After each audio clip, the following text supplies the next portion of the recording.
বাংলাদেশে আওয়ামী লীগের প্রত্যাবর্তন এক বড় বিষয়। জিরো আওয়ারে আমি মণিময় রয়েছি, আজকে এই বিষয় নিয়ে আলোচনায় থাকবো। মণিময়ের সঙ্গে জিরো আওয়ারে আমি দেবাশিস চক্রবর্তী। আমরা দুজনে মিলে আলোচনা করব এই অত্যন্ত রাজনৈতিক পটভূমি পরিবর্তনের একটা প্রেক্ষিত তৈরি হয়েছে বাংলাদেশে। কারণ মণিময়, আজকে কিন্তু বিজয় দিবস, একদম 54তম বিজয় দিবস, এবং এই 54তম বিজয় দিবসে বাংলাদেশে কি বদলাচ্ছে বাংলাদেশের রাজনৈতিক পটভূমি? কারণ এই বিজয় দিবসকে সামনে রেখে কি প্রত্যাবর্তন হবে শেখ হাসিনার? শেখ হাসিনার প্রত্যাবর্তনের কথা মণিময় বলছো তুমি জিরো আওয়ারে। আর সেরকমই যদি পরিস্থিতি তৈরি হয় তাহলে তার পেছনে কারণগুলো কি রয়েছে, সেই প্রশ্নগুলোও কিন্তু উঠবে। আমরা সম্প্রতি গত 2 মাসের বাংলাদেশের ইতিহাস যদি দেখি, বাংলাদেশের প্রেক্ষিত যদি দেখি, সমাজ ব্যবস্থার অবস্থা যদি দেখি, রাজনৈতিক প্রেক্ষাপট যদি দেখি, তাহলে কিন্তু মণিময় একটা জিনিস খুব পরিষ্কার, আইনের শাসন বলতে আমরা যেটাকে বুঝি সেই আইনের শাসন আমরা দেখতে পাচ্ছি না। কারণ তুমি দেখেছো চিন্ময় কৃষ্ণ দাসের জামিন এগিয়ে আসার, জামিনের যে মামলা, তার শুনানি এগিয়ে আসার যে মামলা করা হয়েছিল সেটাও কিন্তু রিজেক্ট হয়েছে। এক্স্যাক্টলি তাই। এখন প্রশ্ন হচ্ছে তাহলে আওয়ামী লীগ বনাম বিএনপি, এদের দুজনের মধ্যে যে গোটা পরিস্থিতি চলছে এখন দেবাশিস, তাহলে সেটা কোন জায়গায় যাবে? মানে সম্মুখ সমরে যেমন কুচকাওয়াজ বন্ধ করে দিয়েছেন খুব স্বাভাবিকভাবেই এই মুহূর্তে মোহাম্মদ ইউনূস। একদম। তো সেক্ষেত্রে দাঁড়িয়ে দাঁত ভাঙা জবাব দেব এই যে বলছেন আবার শেখ হাসিনা, তাহলে তাতেই এখন প্রশ্ন উঠছে প্রত্যাবর্তনের জায়গা তাহলে কি শেখ হাসিনা? আমরা ডেফিনেটলি আজকের এই আলোচনা আপনাদের সামনে তুলে ধরবার চেষ্টা করি। খুব ইম্পর্টেন্ট, বদলাচ্ছে তাহলে বাংলাদেশের রাজনৈতিক পটভূমি। একদমই, আমি আর মণিময় ঠিক যেরকমটা বলছিলাম, সেই বদলে যাওয়া রাজনৈতিক যে প্রেক্ষাপট বা পটভূমি, তার পেছনে কি কারণ রয়েছে আমরা নজর রাখবো এইদিকেই, যে বিজয় দিবসকে সামনে রেখে কি প্রত্যাবর্তন ঘটছে আওয়ামী লীগ নেত্রী মুজিব কন্যা শেখ হাসিনার? এই প্রশ্ন এখন কিন্তু একটা বড় প্রশ্ন। এক্স্যাক্টলি তাই। ঢাকা সহ বিভিন্ন এলাকায় প্রকাশ্য সভা আওয়ামী, ছোট ছোট জনসভা করে চমক হাসিনার দলের। ক্ষমতাচ্যুত শেখ হাসিনার আবার বিবৃতি পোস্ট, যেটা বলছিলাম দেবাশিস। একদমই তাই, কারণ বিবৃতি পোস্ট করতেই হবে, কারণ বিজয় দিবস, এই বিজয় দিবসের সঙ্গে কিন্তু ওতপ্রোতভাবে শেখ মুজিবুর রহমানের ইতিহাসটা জড়িয়ে রয়েছে, বঙ্গবন্ধুর ইতিহাস জড়িয়ে রয়েছে। কাজেই ছোট ছোট জনসভা করে চমক দেওয়ার কিছু নেই। আইনের শাসন, যদি কোনো দেশে আইনের শাসন না থাকে তাহলে সেখানে কোনো একটি রাজনৈতিক শক্তি, সেটা বিএনপি হোক অথবা আওয়ামী লীগ হোক, তাদের প্রত্যাবর্তনের সম্ভাবনা থাকে। এখন আমি কেন বিএনপির কথা না বলে আওয়ামী লীগের কথা বলছি, কারণ এই দুটোই হচ্ছে বড় রাজনৈতিক শক্তি মণিময়। একদমই তাই। এবার এই বিএনপির সঙ্গে অত্যন্ত ঘনিষ্ঠ আঁতাত আছে বলে যেটা মনে করা হচ্ছে, সেটা হচ্ছে বর্তমান যে অন্তর্বর্তীকালীন সরকার, অর্থাৎ মোহাম্মদ ইউনূসের যে অন্তর্বর্তীকালীন সরকার, তার একাধিক নেতার সঙ্গে বিএনপির ঘনিষ্ঠ যোগ। আর কার যোগ রয়েছে? এই বিএনপির সঙ্গে জামাত বা হুজির মতো যে সমস্ত জঙ্গি সংগঠন, তাদেরও যোগ রয়েছে। আমরা মণিময় যখন বিএনপি শাসন করছিল, অর্থাৎ গত 16 বছর আগে, সেই সময়কার ইতিহাস যদি আমরা দেখি তাহলে দেখব যে সেই সময় উত্তেজিত হয়েছিল একাধিক সময়ে বাংলাদেশের সামাজিক প্রেক্ষাপট এবং রাজনৈতিক পটভূমি, এবং সেখানে দাঁড়িয়েই কিন্তু আজকের দিনে দাঁড়িয়ে আওয়ামী লীগের মিছিল অত্যন্ত গুরুত্বপূর্ণ মণিময়। একদমই তাই। আওয়ামী লীগের মিছিলটা আমরা ইনফ্যাক্ট দেখাবার চেষ্টা করি আপনাদেরকে, যে বলছিলাম ছোট ছোট করে যে মিছিল তারা করেছেন এই বিজয় দিবসকে সামনে নিয়ে এসে, আবারও আওয়ামী লীগের তরফ থেকে উজ্জীবিত হওয়া মিছিল করা। শেখ হাসিনা বার্তা দিয়েছেন এর আগে, সেই বার্তা আমরা দেখেছিলাম ভার্চুয়ালি তিনি বার্তা রেখেছেন। মণিময়, একদম তুমি যেরকম বলছো ভার্চুয়ালি বার্তার পাশাপাশি বহুদিন পর আবার কিন্তু সেই জয় বাংলা স্লোগান নিয়ে দেখো পোস্টার নিয়ে কিন্তু রাস্তায় হাঁটছেন আওয়ামী লীগের যারা সমর্থক তুমি বললে। একদম। আর অন্যদিকে আমরা সেই শহীদ বেদি, ঐতিহাসিক শহীদ বেদি, এটা ভাষা দিবসের সময় আমরা জানি যে এখানে ফুল মালা দান করা হয়, বা যারা ভাষা দিবসের শহীদ, বাংলা ভাষাকে প্রতিষ্ঠা করবার জন্য তাদের সেই সমস্ত শহীদদের স্মরণ করা হয়।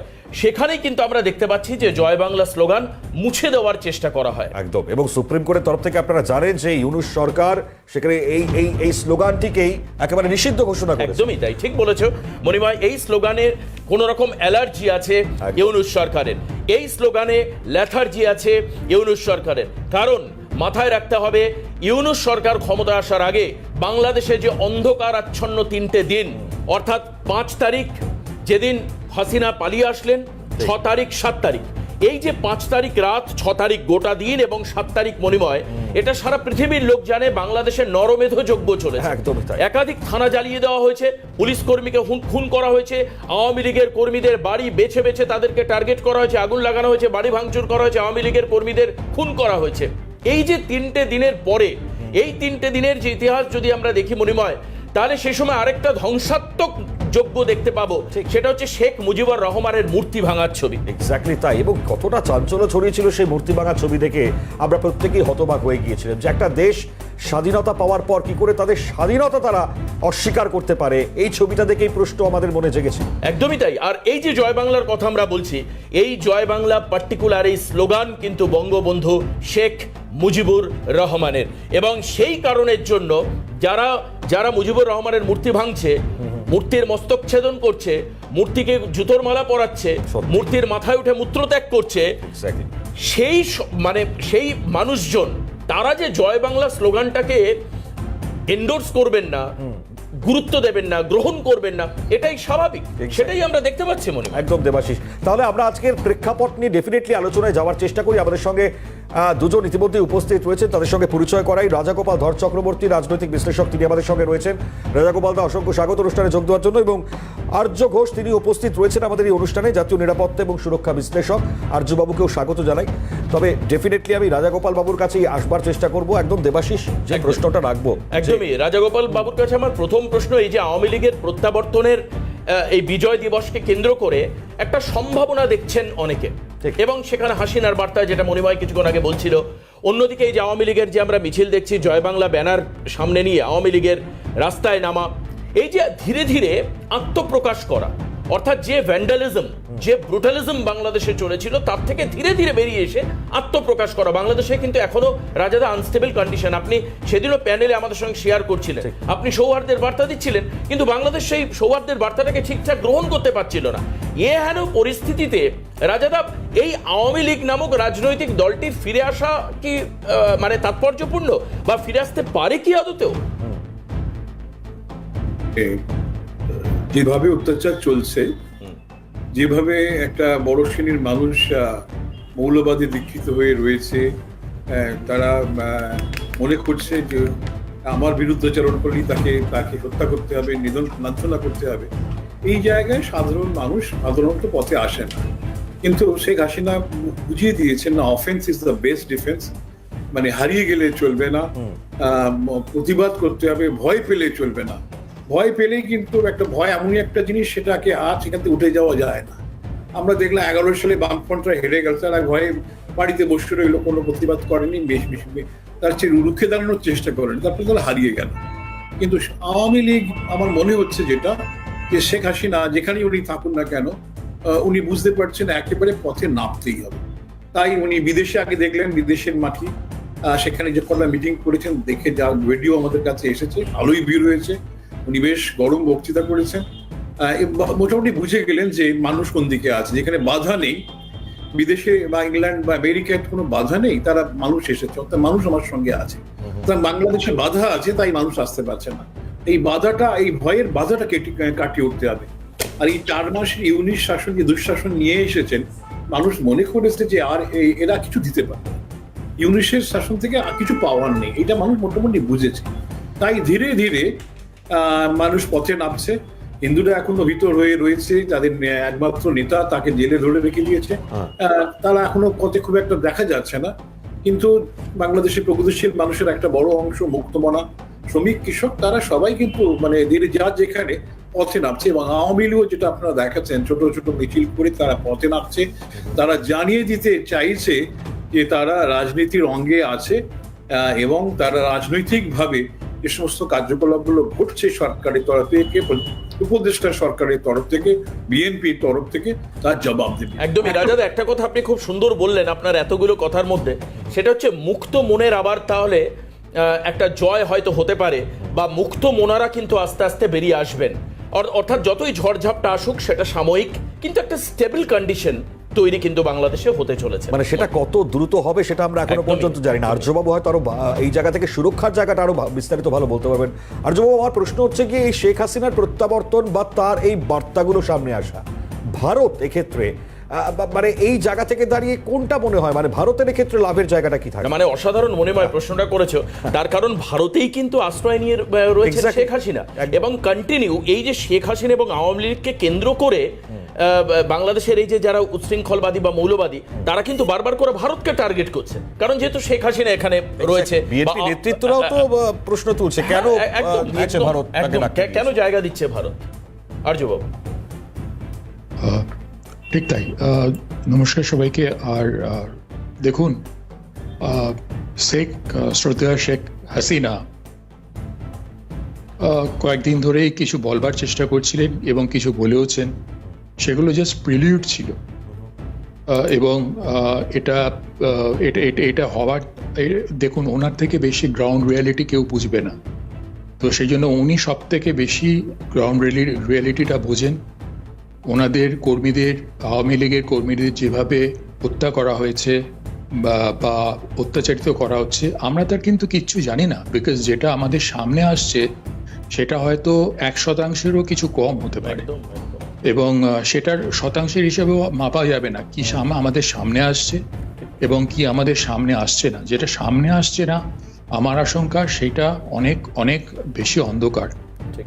তো সেই জন্য 16ই ডিসেম্বর দিনটা সব থেকে তাৎপর্যপূর্ণ দিন, এবং এটা আওয়ামী লীগ খুব ঠিক কাজ করেছেন।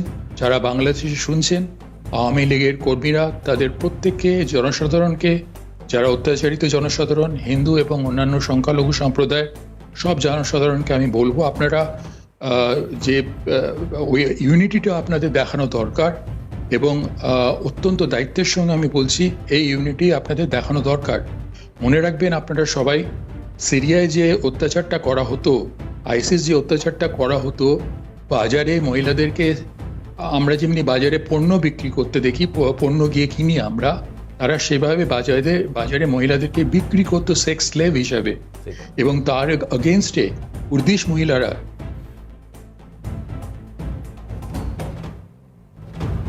আর্যবাবু শুনতে পাচ্ছেন না? যোগাযোগটা বিচ্ছিন্ন হয়ে গিয়েছে। ঠিক আছে, মাঝপথে আমরা আরেকটু বিস্তারিত সে জায়গায় যাচ্ছিলাম, একদমই আলোচনা করে নেব, রাজাদার কাছেও যাব। আমরা পাশাপাশি যখন এই অনুষ্ঠান করছি, আমাদের ছবি পাশে আমরা দেখতে পাচ্ছি যে জামালপুরে সম্প্রতি কালী মন্দিরে হামলা হলো, এবং সেখানে কালী ঠাকুরের যে আমাদের যে প্রতিকৃতি থাকে কালী ঠাকুরের, তার মস্তক ছেদন করা হয়েছে। এর আগেও আমরা রাধারমন দাস, কলকাতার ভাইস প্রেসিডেন্ট ইসকনের, তার পোস্টে দেখেছি মূর্তি পুড়িয়ে দেওয়া হয়েছে। রাজাদা, এই যে উচ্ছৃঙ্খলতা, আমি না একটু গভীরে গিয়ে আপনাকে প্রশ্ন করবার চেষ্টা করি। এটা তো বাস্তব যে শেখ হাসিনার পতনের পর 5 তারিখে তিনি পালিয়ে আসলেন, এবং ঠিক ওই 5 তারিখে বিকেলের দিকে উগ্রবাদ জন্ম নিল। এরকমটা যদি আমরা মনে করি, তাহলে সেটা ভুল মনে করা হবে।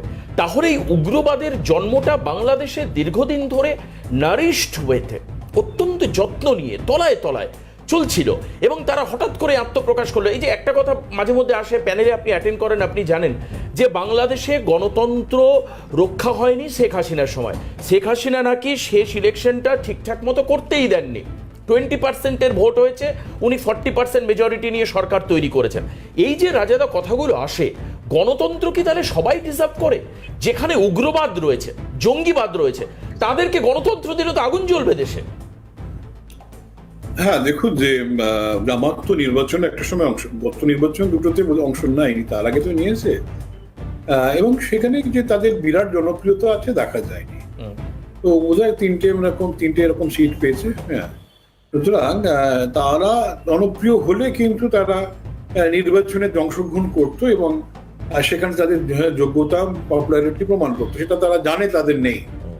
মানুষ বাংলাদেশে একটা প্রগতিশীল চিন্তা ভাবনা অনেক দিনের একটা স্কোপ রয়েছে। বাংলাদেশ ওই জন্য ইসলামিক হয়েও সে সম্পূর্ণ ইসলাম ধর্মকে গ্রহণ করেনি। সব ধর্মকেই সে তার সংবিধানে জায়গা দিয়েছে, এবং মানুষ সেখানে তার সেই সব ধর্ম পালনের সুযোগটা ছিল। কিন্তু এরা এতটাই, এই উগ্রবাদরা এতটাই ভেতরে ভেতরে সক্রিয়, যারা বিভিন্ন সময় নানানভাবে সংখ্যালঘুদের অত্যাচার করেছে, যখনই তাকে শাসনের অভাব আছে তখনই এরা একদম মাথা চড়ে বসেছে। যে কোনো সময় যখনই কোনো অঘটন ঘটছে, সরকারের দেখা যাচ্ছে যে তার দৃঢ়তার অভাব, তখনই এরা মাথায়। এই যে অবস্থাটা এলো, যে মোহাম্মদ ইউনূসকে ওরা ভাবলো যে আমাদেরই সঙ্গী হবে, কাজে নেওয়া যাক, এবং এই সময় আমাদের যতটা পারা যায় আমাদের যে কাজকর্মগুলো করতে হবে, সেটাই ওরা জামাত বা করেছে তাদের সঙ্গীদের নিয়ে। কিন্তু যেটা মনে হচ্ছে যে সম্পূর্ণ দেশের একটা যদি বড় অংশে যদি সমর্থন থাকতো, তাহলে তাদের কাজকর্ম অন্যরকম হতো। সেটা তারা করতে পারছে না। সবচেয়ে অবাক করা কাণ্ড, 1,30,00,000 হিন্দুরা, তারাও কিন্তু তাদের নেতাকে অ্যারেস্ট করে চলে, তারাও নীরব হয়ে গেছে। মানে আপনার ভয় পেলে তো আপনার গণতন্ত্রকে আপনি রক্ষা করতে পারবেন না। এই ভয় পাওয়াটাই হচ্ছে যে পতনের সবচেয়ে বড় কারণ। হয়তো রাজাদা হতে পারে এই 1.5 কোটি যে সংখ্যালঘু বা হিন্দু, তারা হয়তো সেই অর্থে সংঘবদ্ধ নয়। গোটা বাংলাদেশে প্রায় ধরে নিন এই সূত্রে যে খবর আসছে 16.5, 17, 18 কোটি মতো মানুষ রয়েছেন। এবার সেই নিরিখে তাদের সংখ্যাটা ডেফিনেটলি হয়তো লঘু এবং সংঘবদ্ধ নয়। আরেকটা কথা আপনি বললেন যে দৃঢ়তার অভাব, তার মানে আপনি বলছেন যে অন্তর্বর্তীকালীন সরকারের উপদেষ্টা মোহাম্মদ ইউনূসের দৃঢ়তার অভাব রয়েছে। মনে হয় আরজু বাবুর কাছে দৃঢ়তা সম্পর্কে প্রশ্ন। আমি দৃঢ়তা সম্পর্কে জানবো এবং এটাও আমার কাছে মানে আমি জানতে চাই যে তাহলে পরে থ্রেট কোন জায়গায় আসতে পারে বাংলাদেশের কাছে। শেখ হাসিনা চাইছেন প্রত্যাবর্তন, আর এ পাশে অন্তর্বর্তী সরকার বা তাদের যে সরকার এই মুহূর্তে তারা পরিচালনা করছেন তাতেই অরাজকতা আমরা দেখতে পাচ্ছি। তাহলে পরে কি এফেক্ট হতে পারে আগামী সময়টাতে? দেখুন, একটা জিনিস আপনাদেরকে আমি আবার বলি, এর পেছনে পাকিস্তান এবং তার সৈন্যবাহিনী এবং পাকিস্তানের সৈন্যবাহিনী এবং আইএসআই হচ্ছে সমার্থক ব্যাপার। তাদের একটা খুব বড় হাত রয়েছে। এর আগের দিন আমি বলেছিলাম সাউথ অফ পীরপাঞ্জালে, এটা নিয়ে আমি পরে বিস্তারিত আলোচনা করব আপনাদের এখানে নিশ্চয়ই। সাউথ অফ পীরপাঞ্জাল নিয়ে আমার লেখাগুলো আপনাদের কাছে নিশ্চয়ই আছে, আপনারা পড়ে নিতে পারবেন। যে বিশ্লেষণগুলো আমি করেছি আন্তর্জাতিক এবং ন্যাশনাল মিডিয়ায়, তো সেখানে আপনি দেখবেন সাউথ অফ পীরপাঞ্জালে আমরা যেটা দেখেছি গত কয়েক মাস ধরে এবং যেটা চলছে, ইনফ্যাক্ট পাকিস্তান যে অ্যাগ্রেশনটা দেখিয়েছে এবং সেখানে পাকিস্তানের এসএসজি স্পেশাল সার্ভিস গ্রুপ তারা ইনভলভ, এবং এই যে অত্যাধুনিক অস্ত্রগুলো আমেরিকা ডাম্প করে গেছে প্রায় 83 বিলিয়ন ওয়ার্থ ওয়েপনরি আফগানিস্তানে, সেখানে কিন্তু আপনার এই পুরো অস্ত্রটা চলে গেছে পাকিস্তানে এবং তালিবানের হাতে। এবং এই অস্ত্রগুলো কিন্তু কোনো পেটি টেররিস্টকে মানে সাধারণ জঙ্গিকে পাকিস্তান সেনা দেবে না, বিকজ অফ রাজনৈতিক কারণ। তারা ওই এসএসজির হাতেই দেবে, এবং সেই জিনিসটার সঙ্গে এটাকে রিলেট করা অত্যন্ত দরকার। এই বাংলাদেশ যে অস্থিরতা চলছে সেটার পেছনে এদের ভূমিকা আছে। তাই বাংলাদেশে আমাদের কিছু অ্যাকশন করতে হলে, যে ধরনের অ্যাকশন হোক, আমি এটার মধ্যে বিস্তারিত কিছু বলবো না। স্ট্র্যাটেজিক ব্যাপার যেগুলো সেগুলোই আমি বলতে পারি, সেটা বলতে গেলে কয়েক সপ্তাহ আমি বলতে পারি, কিন্তু আমি বলবো না জাতীয় নিরাপত্তার কারণে। তবে ডেফিনেটলি কিছু আলোচনা করবো এক সময়। তো সেইখানে আমাদেরকে পাকিস্তানকে এনগেজ রেখেই করতে হবে। এবং ওয়েস্টার্ন ফ্রন্টে পাকিস্তান এবং এদিকে নর্দার্ন ফ্রন্টে চায়না, তারা সব থেকে বেশি উপকৃত হচ্ছে বা হবে। এই প্ল্যানিংটা কিন্তু ওদের ছিলই এবং আছে এবং থাকবে। বাংলাদেশের সঙ্গে আমাদেরকে এনগেজ করতে পারে, এটা স্পষ্ট। এবং সেই জন্যই আপনারা জেনে রাখবেন, যখন তিব্বতে যে চায়নার ভূমিকা, সেটাকে আমরা প্রায় একটা কম্প্রোমাইজ করি সিকিমকে পাওয়ার জন্য। সেই সিকিমকেও পরে কিন্তু পাকিস্তান চাইনিজ পিএলএ তারা আপনার যে আগ্রেশনটা কিছুদিন আগে দেখিয়েছে, তারা সেটা আপনারা জানেন। চায়নাকে কোনোদিন বিশ্বাস করা যায় না, এখনো পর্যন্ত সেই পরিস্থিতি এলএসিতে হয়নি। তাহলে কি হাসিনার প্রত্যাবর্তন সহজ হবে? মানে এটা মনে হয় মানে এই যে মণিময়ের প্রশ্ন খুব গুরুত্বপূর্ণ, হাসিনার প্রত্যাবর্তন সহজ হবে কিনা।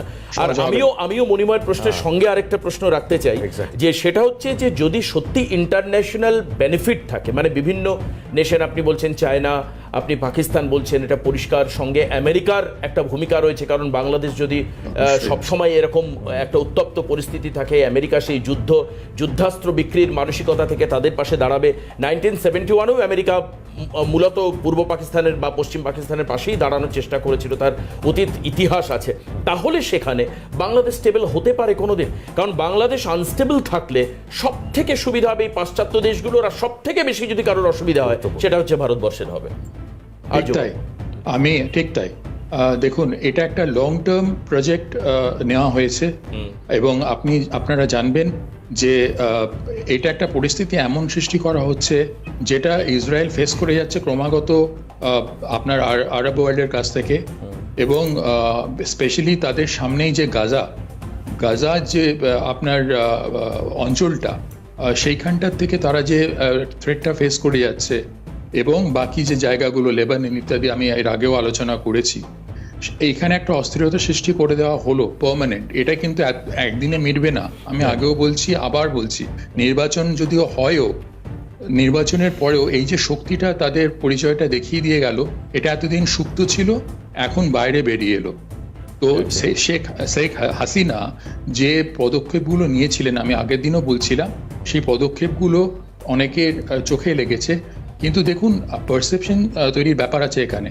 তো যদি আপনি পারসেপশনের কথাই বলেন আপনারা, তাহলে দেখুন শেখ হাসিনা যে পদক্ষেপগুলো নিয়েছিলেন আজকে বিশ্বের চোখে তিনি প্রমাণ করে দিচ্ছেন, সেটা যে পদক্ষেপই তিনি নিয়ে থাকুন, যে অনিয়ম বা বেনিয়ম হয়ে থাক, তাহলে সেগুলো তার বলার অবকাশ রয়ে যাচ্ছে, স্ট্রংলি বলার অবকাশ রয়ে যাচ্ছে যে তিনি নিয়েছিলেন হিন্দু এবং অন্যান্য সংখ্যালঘু সম্প্রদায়ের নিরাপত্তার স্বার্থে, তার দেশের ওই অভ্যন্তরীণ নিরাপত্তার স্বার্থে। তাই এখানে পাকিস্তান এবং চায়না তাদের যে ভূমিকাটা, আমরা যেন কোনো সময় একটা সেকেন্ডের জন্য না ভূমিকা ভুলে যাই, তার সঙ্গে আমেরিকার ভূমিকাও না ভুলে যাই। একদমই তাই, আমরা একদমই তাই। আমি একটু অপেক্ষা করতে বলবো, আবারও আমরা ফিরে আসবো মণিময় জিরো আওয়ারে। ফিরে আসলাম জিরো আওয়ারে, আমাদের সঙ্গে রাজাগোপাল চক্রবর্তী এবং আর্য ঘোষ দুজনেই রয়েছেন। রাজাদা, এই যে মিস্টার ঘোষ যেটা ধরিয়ে দিলেন, কথাটা খুব ইম্পর্টেন্ট, যে ওয়েস্টার্ন ইন্টারেস্ট অথবা চায়না ইন্টারেস্ট অথবা পাক ইন্টারেস্ট, এই সমস্ত ইন্টারেস্ট নিয়ে এই পরিস্থিতি থামবে না। কারণ আমরা ইসরায়েল দিয়ে যদি দেখি, তাহলে ইসরায়েল কিন্তু একেবারেই তাই, মানে গত প্রায় 4-5 দশক ধরে এই সমস্যা কিন্তু সমস্যার সামনাসামনি হয়ে আসছে। সেখানে ভারত যেরকম উন্নতি করছিল, তার একটা প্রতিকূল পরিস্থিতি বা একটা প্রতিবন্ধকতা তৈরি করবার জন্য কি এই সমস্যা তৈরি করা হলো, এই র্যাডিক্যালস ইস্যু? হ্যাঁ, দেখুন, মানে ইসরায়েল সে কিন্তু তার নিজের শক্তিতেই দাঁড়িয়েছে। কেউ যদি বলে যে ইসরায়েল অন্য শক্তিতে শক্তিমান, তা কিন্তু না। আমেরিকা তার ন্যাচারাল লাইফ, কিন্তু ইসরায়েল শক্তি না দেখালে আমেরিকা কিছু করতে পারে, এটা আপনাদের মেনে নিতেই হবে। এটা একটা। নম্বর যে বাংলাদেশ, দেখুন বাংলাদেশে সবাই এত আমেরিকান ইন্টারেস্ট বলছে, এটা মানে বাংলাদেশে নিজেরই ব্যর্থতা রয়েছে বলেই নানান বিদেশি প্লেয়াররা সুযোগটা পাচ্ছে। এখন আমেরিকা যদি চাইতো যে ইলেকশন, আমেরিকা যদি আমরা সত্যি মনে করি যে অন্য দেশের ভেতরে এতটাই সে নাক গলাতে চাইছে, তো নির্বাচন হলো, নির্বাচনে সে তো বিএনপিকে বা কারোকে তোমরা ধরো আমি সমর্থন করছি, লেজিটিমাইজ হয়ে যেত বাংলাদেশে তাদের শাসনটা, তাই না? ঠিক সেভাবে দেখলে চলে না। পরের প্লেয়াররা তখনই আসে যখন আপনার ব্যর্থতা থাকে। আপনি একটা স্টেবল গভর্নমেন্ট করছেন, মানুষ আপনার সাথে আছে, কোন বিদেশি গভর্নমেন্টের সাহস হবে ঢুকতে? সেটা ঘটে না। সুতরাং বাংলাদেশের শেখ হাসিনার যে সরকার ছিল, এটা মানতে হবে, তার নানান অটোক্রেটিক মানে যে কাজকর্ম, সেটা কিন্তু মানুষ কিন্তু ভীত সন্ত্রস্ত ছিল, মানুষ পছন্দ করেনি। একদম তার ফলেই কিন্তু সেই সরকারের বিরুদ্ধে খুব জেগে উঠছে। মানে রাজাগোপাল বাবু, আপনি যেটা বলছেন, আমাকে একদম সময় পাবো না, তাই শেষ করতে হবে। আর্যবাবুর কাছে হয়তো একদম ছোট্ট করে সংক্ষেপে হয়তো যেতে পারবো আমি, যে তাহলে আমার দেশের কাছে কতটা বড় থ্রেট আগামী সময়ের জন্য থাকতে পারে বলে মনে হচ্ছে? চ্যানেলে আজকে একটা অত্যন্ত গুরুত্বপূর্ণ কথা বলে যাচ্ছি, যেটা পরে বিস্তারিত বলবো। একটা জিনিস জানবেন, সেন্ট মার্টিন আইল্যান্ড, এটা প্রথম কেউ বলছে, আমি বলবো পরে ঠিক করেছিলাম, কিন্তু এখন বলে যাচ্ছি, অত্যন্ত গুরুত্বপূর্ণ। খুব মন দিয়ে শুনুন। সেন্ট মার্টিন আইল্যান্ড, যেখানে শেখ হাসিনা আমেরিকান এয়ারবেস তৈরি করতে দেননি, সেটা কিন্তু আমি যেহেতু এভিয়নিক্স নিয়ে কাজ করি, এভিয়েশন নিয়ে কাজ করি, সেন্ট মার্টিন আইল্যান্ড আমাদের Kolkata air traffic control FIR মানে হচ্ছে flight information region, I repeat, flight information region, Kolkata এটিসির এয়ার ট্রাফিক কন্ট্রোলের সাব এফআইআর এর মধ্যে পড়ে সেন্ট মার্টিন আইল্যান্ড। সেই জন্য আমাদের যে আন্তর্জাতিক সংস্থা আছে, ইকাও, ইন্টারন্যাশনাল সিভিল এভিয়েশন অর্গানাইজেশন, তার কিছু রুলস আছে, সেই অনুযায়ী আমরা ওই এয়ার স্পেসের ওপরে কিছু অন্য বহিরাগত কোনো এয়ারক্রাফট, মিলিটারি এয়ারক্রাফট মুভমেন্ট দেখলে আমরা কিন্তু সেটা আগেনস্টে আমরা প্রয়োজনীয় স্টেপ নিতে পারি। এই জিনিসটা এইটুকুনি আপনাদেরকে আমি আজকে বলে গেলাম, পরে বিস্তারিত। একদম একটা খুব সুন্দর জায়গা আপনি ধরিয়ে দিয়ে গেলেন মিস্টার ঘোষ। অবশ্যই আজকে আর হাতে আমাদের সময় নেই মণিময়, শেষ করতে হচ্ছে জিরো আওয়ার। আমার মানে খারাপ লাগছে যে আরো আলোচনা চলে বেশ, কিন্তু এই মুহূর্তে রাজাগোপাল চক্রবর্তী এবং মিস্টার ঘোষ, আর্য ঘোষ দুজনকেই ধন্যবাদ জানাবো।